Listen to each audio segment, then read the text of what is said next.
Welcome to Dan's Learning Curve, where hindsight is 2015. Okay, back to work on the 2005 Suzuki Forenza. Not much has changed except for the fact that we have parts. We have rod bearings and main bearings here. You notice that these main bearings kind of look like the rod bearings, only a little bigger. But these main bearings have a little different look to them. They're called the thrust bearing for the crankshaft. They keep it from moving end to end.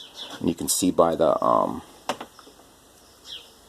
they have bearings on the side too that are machined into the crankshaft. The surface layer machined into the crankshaft to keep the crankshaft from moving. Oh, you're going to get sick doing this, but hey, moving back and forth like this.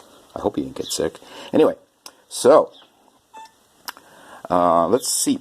I recall when I took this out, the shell out of the rod, the shells were loose in there. Let's see what a new one fits in there like. I just peeled the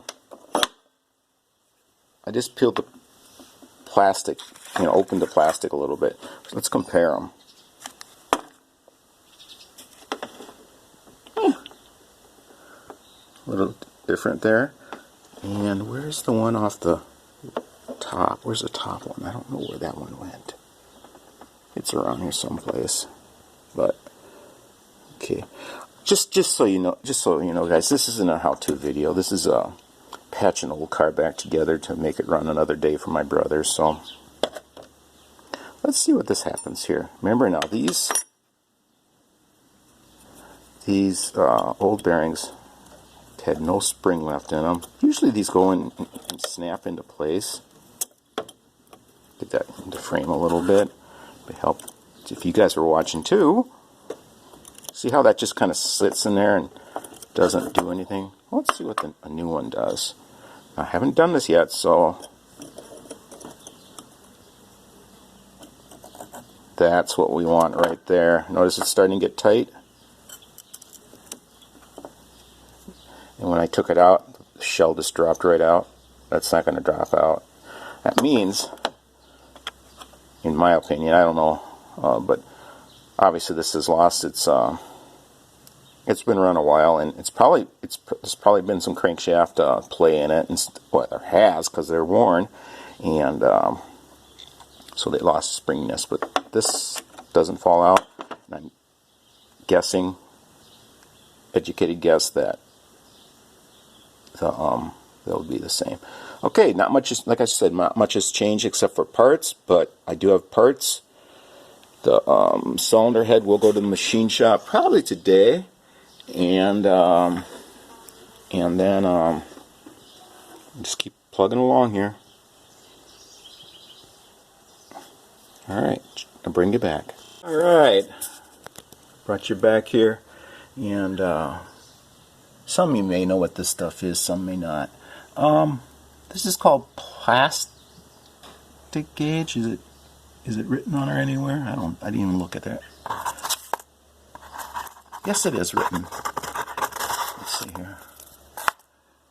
Plastic gauge, clearance indicator.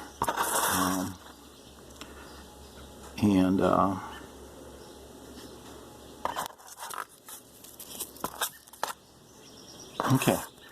This one is 1/1000 to 3/1000. A piece of paper is 4/1000 thick, okay? So it's a quarter piece of paper thickness up to a 3/4. Yeah, 3/4 a piece of paper. So you cut a quarter inch off, quarter of the thickness off a piece of paper, and you'd get 3/1000, and then go down to 1/1000. All right. This one here is 2 to 6/1000 clearance. Okay. So, like I said, piece of paper is 4/1000, so this is just a little thicker than the range on this one is a half a piece of paper to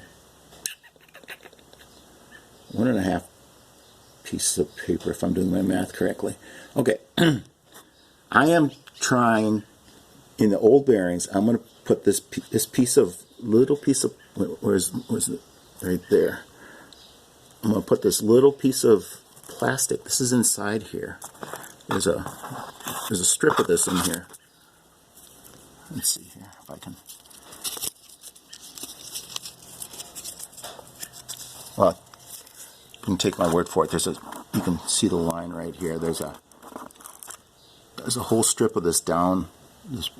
This is the container. And what you do is you rip off a piece, and then you put this.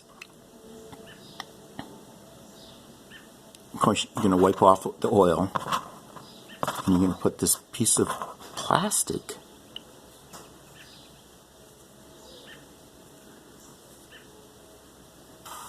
in the bearing, and then you're going to tighten the rod to torque specifications, and it'll squish down. And it'll squish down. Let's see if we get this in focus here. The further it squishes, the wider it squishes out, the less clearance is in between the crankshaft and the bearing. So you can 2 thousandths clearance there, and then it goes down to 6 thousandths right there. So either way, it does squish. For 6 thousandths clearance, it does squish out, and for 2, it squishes out more. I'm not even going to take a chance on. I don't think there's even. Looks like we're gonna get a CAT scan. Hi, Black. Hi, Black. Meow. Hi, Black. Can help? Wish she had thumbs, don't you? Yeah. Okay, so I'm not even going to use the green because I don't even think it's going to be in the range of the green. So we'll find out. All right, I'll bring you back. What I'll do is I'll tighten it up. I'll put this in between in the journal, tighten it to torque specifications, and then take the rod cap off and see how much it squishes out.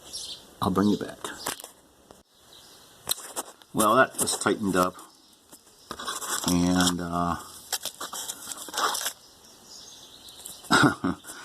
yeah, those bearings are in bad shape. Now, ideally, this engine should be pulled out of the car, crank taken to the machine shop, ground, and undersized bearings fitted to the crank. Okay, you see this right here? Where's my finger? That didn't even flatten, and if it didn't flatten with 6 thousandths, 6 thousandths is going to flatten a little bit. So if it didn't flatten that much, that means there's greater than greater than probably 8 thousandths clearance in there. I haven't looked up the clearance on this, but we'll see what it does with a new bearing in there. All right, I'll bring you back. But either way, it wasn't blowing a rod yet, and I'm doing this because oil pressure was low, and when your bearings get too much gap, you lose oil pressure because it squirts it out the sides of the bearings. So I'm decreasing the clearance in the bearings. Like I said, this should be pulled, ground, and undersized bearings fit to specifications, but it's 2005. And if this gets my brother 2 more years of use, winter use, he's going to use it in the winter. It's going to be assaulted big time. So anyway,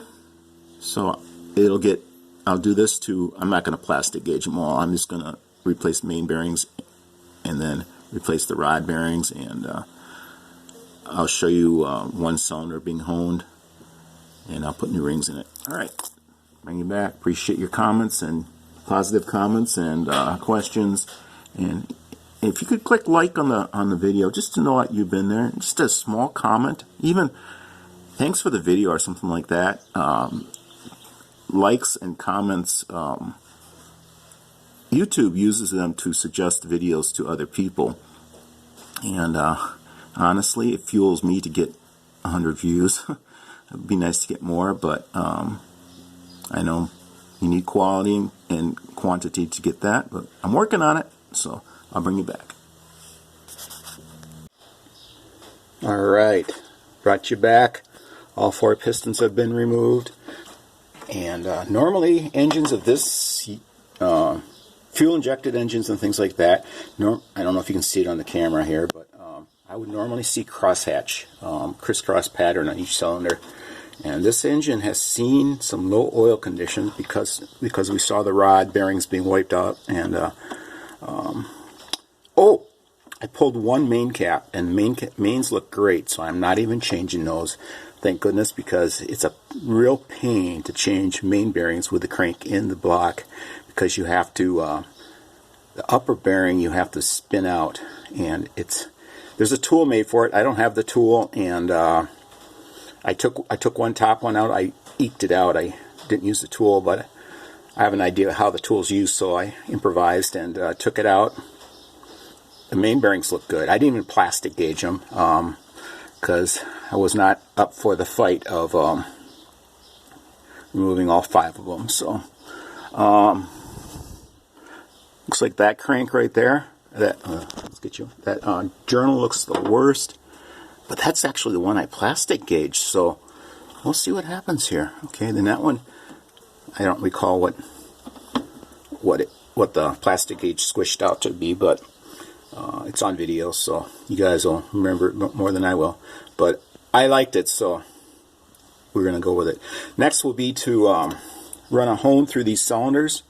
I'm just going to take the glaze off, and I'm going to put a light crosshatch in it, so the new rings will have something to bite onto and to wear into. Yeah, they do wear in. Things wear in, and then hopefully this will be a high. Won't be a oil consuming engine, and have a little more power with new rings, and it won't have low oil pressure at idle. I'm sure it had low oil pressure at RPM too, but it didn't turn the light on. Alright, sorry I'm not recording all this stuff, trying to get this done. I got about half an hour before I have to stop, and my wife has a dinner engagement with one of her clients, so and then I'm requested to be present at that, so free meal, so let's do it. Personally, right now, I'm in the groove to get this done, but you do what you got to do when you got to do it. Does that make sense? Anyway, I'll bring you back. I think I'll have the cylinders honed, and I have the engine supported on the bottom right now, so the oil pump is behind the front pulley, and actually the oil pump is actually part of the engine that this oil filter screws to. It's a pretty big casting. It's impressive. And so I will have the cylinders honed and probably have the oil pump changed out. So are we going to get a CAT scan? CAT scan. Which one is this, Liliana? Little Danger. This is Little Danger. She was littler when she was named. And why is she named Little Danger? Because her mom looks... Because she looks like her mom. And her mom is? Big Danger. Her mom is Big Danger. But now they're both the same size, right? Pretty much. Yeah. She's looser and she has a different sized head. Okay. So she does have a smaller head? Well, different shaped head. Different shaped head. So, Little Danger, how's the CAT scan? Are we okay to proceed? Hey, I forgot. I put the pistons up here. Look at that. It's a good idea to keep them in the same holes that they came out of. So I just laid them out how they came out, and this is the one. This is the one right here. We did the plastic gauge on and stuff. You gonna stick around and help me? Meow, meow, meow. Okay, I'll bring you back when I get more done. All right. I can't remember where I left you guys last. These holes aren't perfect. You can see where they're worn on top some. And like I said in the previous segment, that typical car nowadays that has fuel injection that's not being washed down by the choke and excess fuel from the choke would still have the factory crosshatch visible on it, and no vertical lines. And you can see vertical lines in that cylinder, some of that, and you can see the wear at the top of the cylinder where the hone isn't touching. The dark circles around the top there. So, not going to hone those out. I'm just taking a little bit of the glaze off so the new rings can have something to bite onto to wear in. So I have one cylinder left here, and my light dropped. Like Ray says, flashlight gravity. Yeah, it's still infecting all over places. See if we can get some light set up here, and maybe I can do this one-handed. I don't know. Should we try it? You game? All right. I'm just using a little WD here for flickeriness, and I'm gonna set it down while I put the hone in the cylinder. And this is not how-to, guys. This is how I'm doing it. Just trying to take the glaze off the cylinder, and I'll give a little chance for the rings to seat.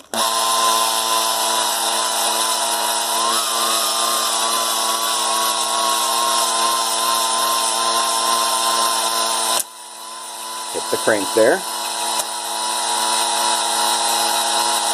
I'm sure there's a lot of different ways to do this, and this is how I'm choosing to do it. Just to get this done, I want to get these pistons, the bottom end, wrapped up tonight on this thing.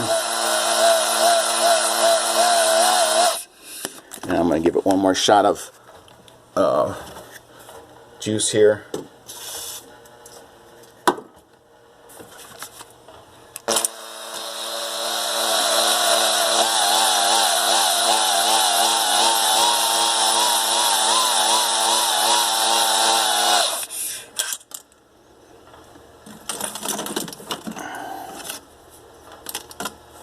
Take this old t-shirt and give that cylinder a wipe and see what I got going here.